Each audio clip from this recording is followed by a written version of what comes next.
दोस्तों, बचपन में जब हम स्कूल में जाते थे तो एक सब्जेक्ट हमें मिलता था कि आपको उसके ऊपर एक निबंध लिखना है। तो उसका जो विषय रहता था वो रहता था कि मैं डॉक्टर बना तो, मैं पंतप्रधान बन गया तो, अगर मैं ये बन गया, अगर मैं वो बन गया तो मैं क्या करूँगा। तो ये अपने आप को थोड़ा ऊपर उठा के फिर सोचने की एक कोशिश है। तो ये कोशिश कहाँ से आती है? ये कोशिश आती है अंदर में कोई बैठा है जो विकसित होना चाहता है। एक बीज पौधा बनना चाहता है, एक पौधा फलना फूलना चाहता है, एक जीव अपनी पूरी सीमा तक विकसित होना चाहता है और अपने जैसा नया जीव पैदा करना चाहता है। तो ये जो विकास की जो प्रक्रिया है ये अंदर दबी हुई है और वो गलत रास्तों से बाहर आती है। मुझे ज़्यादा पैसा कमाना है, मुझे ज़्यादा प्रतिष्ठा कमानी है, मेरा लोगों में क्रेज चाहिए, मेरे फॉलोवर चाहिए। आजकल एक नया फंडा है वो सोशल मीडिया पे, आपके फॉलोअर कितने। विदेशों में बच्चे अपने पापा का पिस्तौल लेके जाते हैं और धड़ाधड़ गोलियां चलाते हैं। क्यों? क्योंकि मेरे फॉलोअर बन जाएंगे, मुझे जानने वाले लोग बन जाएंगे, इसलिए उठ पटांग चीज़ें लोग करते हैं, गलत चीज़ें करते हैं। तो अभिनेताओं के लिए ये शोभा देता है क्योंकि उनका पूरा जीवन ही कितने लोग उनको जानते हैं इसके ऊपर रहता है। कोई भी अगर नई पिक्चर आ गई तो लोग पूछते हैं उसमें कलाकार कौन है, किसकी मूवी है, पूछते हैं ना। मेन एक्टर कौन है, मेन एक्ट्रेस कौन है, क्यों पूछते हैं? क्योंकि उसका अभिनय जो होता है उसके अंदर कुछ ऐसा होता है जो हमें प्रेरित करता है, जो हम करना चाहते हैं वो करके दिखाता है। ऐसा ही अभिनेता, ऐसी अभिनेत्री या ऐसा सिनेमा हमें ज़्यादा पसंद आता है जो हमारे बुद्धि को चैलेंज देता है। जिस हद तक हम हमारी बुद्धि को विकसित करना चाहते हैं। आप किसका आदर करते हैं आपको पता है? आप किसे रिस्पेक्ट देते हैं? जो चीज़ आप करना चाहते हो लेकिन आप कर नहीं सकते और सामने वाला वो करके दिखाता है, उसे हम आदर देते हैं। क्या ऐसा नहीं है? ऐसा ही है। अगर आपके मन में पैसा कमाने की चाह है तो आप पैसे वालों का आदर करोगे। आपके अंदर अगर बड़ा पद पाने की चाह है तो आप बड़ा पद पाने वाले लोगों की आप क्या करोगे? पीछे भागोगे, उसको आदर्श बनाओगे। मैं कल परसों कोई एक रील देखा मैंने, तो उसमें लाखों युवा युवतियां बड़े जोर शोर से किसी का स्वागत कर रहे थे वो मंच पर। तो मैंने देखा कौन है ये, तो मैंने नाम पढ़ा तो मुझे कुछ ऐसा जाना पहचाना नहीं लगा और लोग तो भीड़ इतनी। तो फिर बाद में पता चला वो भोजपुरी सिंगर है, रोमांटिक गाने गाता है, वो लोकल गीतें बनाता है और सिंगर है वो। तो हर कोई रोड रोमियो बनना चाहता है, इसलिए वो फेमस हो गया। उसमें कोई बड़ी बात नहीं है, उसने सोचने वाली बात नहीं है कि उसमें कुछ खास है, उसमें कुछ खास नहीं है।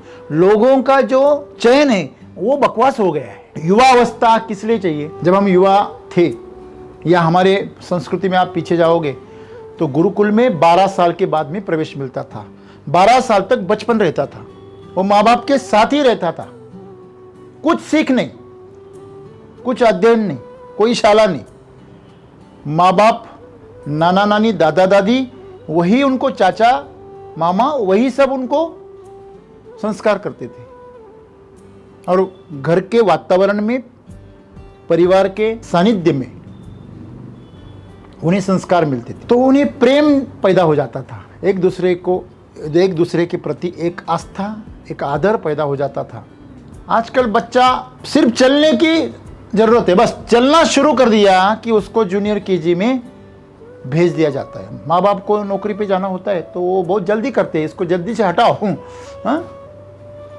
कोई जिम्मेदारी ले लो इसकी। तो ये यही चीज़ है कि उस बच्चे में कभी भी प्यार कभी पनपता नहीं, मतलब वो गलत दिशा में विकसित हो जाता है। उसके अंदर कोई है, वो बड़ा होना चाहता है लेकिन वो पैसों के पीछे, प्रतिष्ठा के पीछे, पद के पीछे, करियर के पीछे पागल हो जाता है क्योंकि वही उसे अच्छा दिख रहा है। वो माँ बाप भी उसे वही बता रहे हैं कि ये अच्छा है। आप कई रास्ते से जा रहे हैं और किसी ने आपको बोल दिया कि आपका गांव इस तरफ है, तो आप उस तरफ नहीं जाएंगे, अनजान रास्ते पे नहीं जाएंगे। तो आपके तो वो तो माता पिता हैं, आपके परिजन है, दोस्त है, शिक्षक है, वो बताएंगे आप ये फैकल्टी में जाओ, तुम्हारा करियर होगा। लेकिन मनुष्य बनने की कोई फैकल्टी नहीं है इस दुनिया में। और मनुष्य आप तभी बन सकते हो जब आपके परिवार के सानिध्य में आप जियोगे। तो 12 साल पहले परिवार के सन्निधि में रहता था। फिर अगले 12 साल ऋषि मुनियों के आश्रम में गुजरता था। घर नहीं देखना 12 साल में घर नहीं आना। माँ बाप भी अगर कभी कभार मिलने आए तो कुछ उत्सव हो, कुछ त्योहार हो तो शायद परमिशन मिलती थी। तो पूरी तरह ब्रह्मचर्य का वहां पे पालन होता था। तो जो लड़कियां थी उनको घर पे खाना बनाना, पालन पोषण करना, घर का ख्याल रखना, बड़े बुजुर्गों का, छोटों का, सबका ख्याल रखना, ये सिखाया जाता था। मतलब जो लड़की स्त्री थी उसको एक परिवार कैसे संभालना इसका शिक्षण मिलता था और पुरुष को पुरुषार्थ करने का शिक्षण मिलता था। तो समाज का जो विकास था वो सही दिशा में जा रहा था। तो सब समाज सुसंस्कृत था और एक दूसरे से कभी तुलना नहीं करता था। आज पति और पत्नी दोनों एक ही काम कर रहे हैं तो तुलना करना नेचुरल है। हो मैं इतना कमाती हूँ तो अगर मैं चाय में से अगर कप में धोऊंगी तो बशी तुमको धोनी पड़ेगी, अगर मैं सब्जी बनाऊं तो तुझे रोटी बनानी पड़ेगी। इसमें गलत क्या है? गलत बिल्कुल कुछ भी नहीं है। हमने जीवन को उस दिशा में लेके गए। आप फिसलन भरी रास्तों से जाओगे तो फिसलोगे, उसमें और रास्ते का या आपका कोई दोष नहीं है। आप उस दिशा को चुना आपने, वो आपका निर्णय था, इसलिए ऐसा हो रहा है। तो जीवन किस दिशा में विकसित हो रहा है? पुराने जमाने में जीवन की एक दिशा तय थी, उस दिशा में उसको विकसित किया जा रहा था। आज देखो हर कोई एक ही चीज के पीछे है, पैसा कैसे कमाओ। तो जानवर पालते हैं तो पैसों के लिए, अगर फसल लगाते हैं पैसों के लिए, नौकरी करते हैं पैसों के लिए, कोई सेवा करते हैं, कोई ट्रस्ट भी निकालता है तो वो भी या तो पैसे बचाने के लिए टैक्स के, या तो पैसे कमाने के लिए। आजकल आंदोलन भी किया जाता है तो किस लिए? पैसों के लिए। तो हर चीज को पैसे से तोला जा रहा है, पैसे से खरीदा जा रहा है और पैसे के लिए ही किया जा रहा है। मतलब आज मनुष्य जो है वो खुद ने पैसा बनाया और उसके पीछे भाग रहा है। कितनी मजे की बात है। पैसा किसने बनाया? किसने बनाया? प्रकृति ने बनाया? नहीं। किसने बनाया? इंसान ने बनाया। अगर इंसान ने पैसा बनाया तो पैसे ने आदमी के पीछे भागना चाहिए। पैसा आदमी के कंट्रोल में चाहिए कि आदमी पैसे के कंट्रोल में चाहिए? आज कौन किसके कंट्रोल में है? कितने लोग हैं जो पैसे के कंट्रोल में नहीं है? समझ लीजिए आपको 40,000 की ऑफर आ गई, कितने लोग हैं वो जड़ को नहीं छोड़ेंगे? 50,000 की ऑफर आ गई, शायद आज नहीं करोगे, संस्कार है, लेकिन 2 दिन बाद सोचोगे नहीं, कुछ अगर गलत हो गया, अपमान हो गया तो आपको निमित्त मिलेगा, अरे मेरा अपमान हो गया इसलिए मैंने छोड़ दिया, लेकिन ये नहीं बताएगा मुझे ऑफर मिली थी। मतलब हम इतने पाखंडी हो गए, खुद को भी मूर्ख बनाते हैं। तो सदगुरु हमें आज वही बता रहे हैं, जीवन का जो जीवन की सुंदरता है वो सुंदरता हमने खो दी है। जीवन की सुंदरता क्या है दोस्तों? हमारा विकास सही दिशा में होना चाहिए। हम पौधों को जिए देते हैं, साइटोकाइनिन्स देते हैं, होमोब्रासिलाइड्स देते हैं, क्या क्या है ये सब उत्तेजक है, हार्मोन्स है। तो हमने प्रकृति से इतनी गंदी छेड़छाड़ की है कि हम प्रकृति के दुश्मन हो गए हैं, हम खुद के दुश्मन हो गए। तो हमारा जो विकास है वो भकास की तरफ जा रहा है। कहते तो हम विकास बोल रहे हैं, लेकिन हमारा जीवन तो निम्न स्तर पर जा रहा है, निचली तरफ जा रहा है। अगर शाम को आपको अच्छी नींद आती है, बेड पे पड़ गए, नींद आ गई, आप टॉयलेट के अंदर आ गए, 1 मिनट में बाहर आ गए, तो आपका जीवन अच्छा है। आपको किसी ने गाली दी, आपको गुस्सा नहीं आता है, आपको उसकी दया आती है। आपका किसी ने अपमान कर दिया तो आप सोचते हो क्या ये अपमान जरूरी है, वाकई मेरे से कुछ रिलेटेड है? अगर मैं ये सोचता हूं और उससे प्रतिक्रिया देने से मैं अगर बचता हूं, मुझे कोई लोभ दिखा रहा है, मैं मेरे तत्व नहीं छोड़ता, प्रिंसिपल से, मेरा लाइफ प्रिंसिपल पे चल रहा है, मुझे कोई खरीद नहीं सकता, मेरे तत्वों को कोई झुका नहीं सकता, और मेरे तत्व दूसरों को आनंद देने के लिए है, दूसरों का कल्याण करने के लिए है। अगर ऐसा है तो आप मानसिक रूप से स्वस्थ हो। अगर आपको कोई भी हिला सकता है, थोड़े से पैसों से, थोड़े से लालच से, थोड़े से डर से, आपको डराया जाता है, तुम्हारे साथ ये करूंगा मैं, हाँ ऐसा करो, हम डर जाते हैं। तो लालच हो, डर हो, क्रोध हो, कुछ भी हो, ये अगर आपको हिला रहा है तो आप मानसिक रूप से स्वस्थ नहीं हो।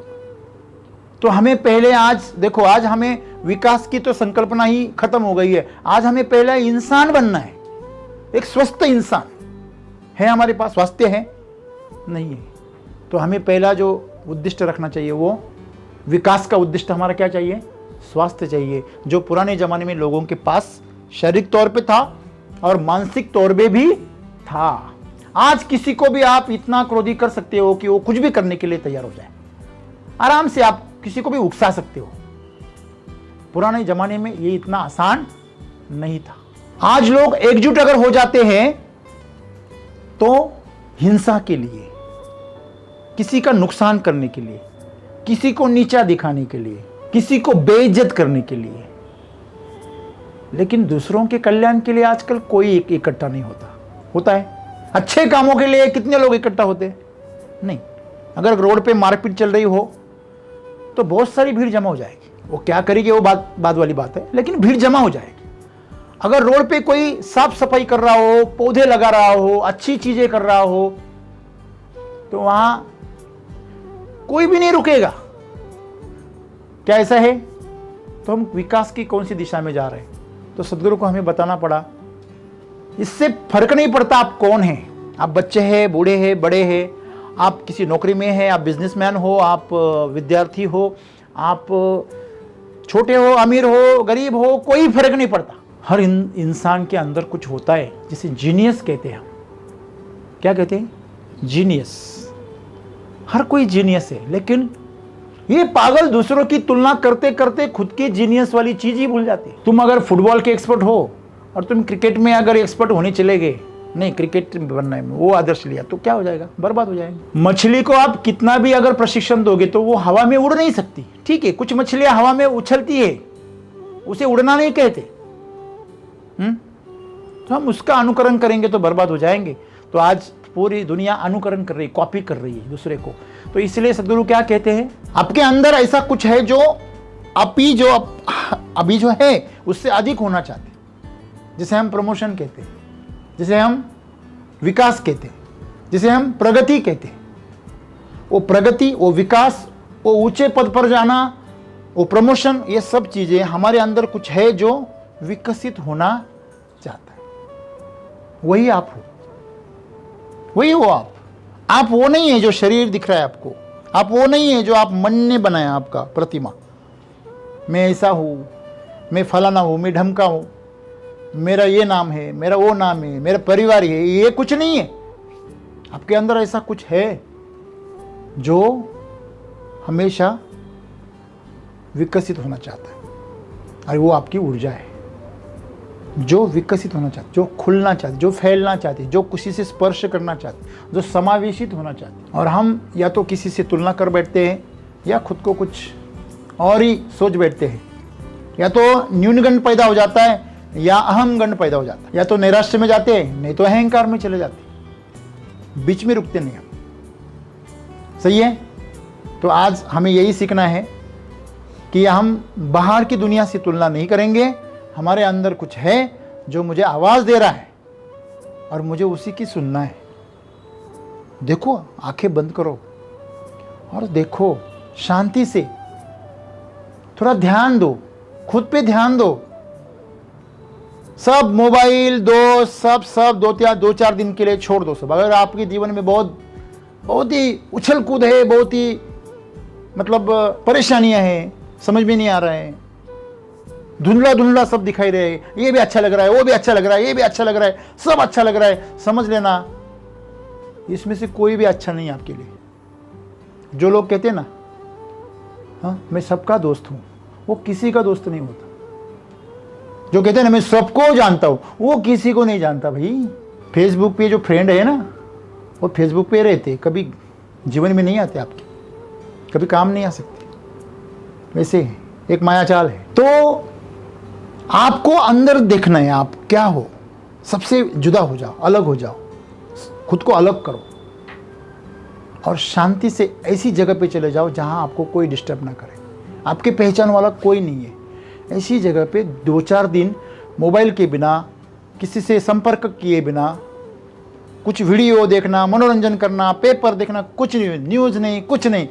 शांत हो जाओ और सोचो, मुझे मेरा अंदर से क्या आवाज़ है, मुझे क्या चाहता है मैं, हे मेरा जीवन क्या चाहता है, किसे लाइक करता है, वो क्या पसंद करता है, जो करने से उसको भूख और प्यास कुछ भी नहीं लगती।